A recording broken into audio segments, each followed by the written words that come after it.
সুপ্রভাত, আবার চলে এলাম সকলের সামনে আমাদের রান্নাঘরে। আজকে উল্টোরথ পুজোর দিন, আমি একটি তাই পাকা আমের সন্দেশ করে দেখাচ্ছি।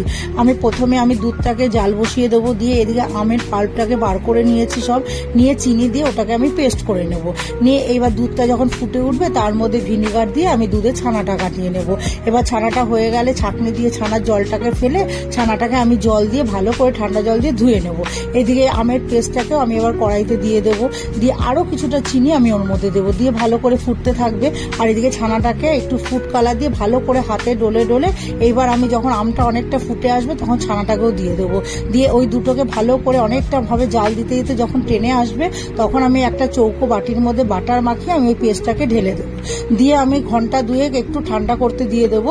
দিয়ে তারপরে তার উপর থেকে বাদাম, কাজু আর কিশমিশ সব দিয়ে ছড়িয়ে পরিবেশন করব সাজিয়ে। তাহলেই তৈরি হয়ে যাবে আমার পাকা আমের সন্দেশ।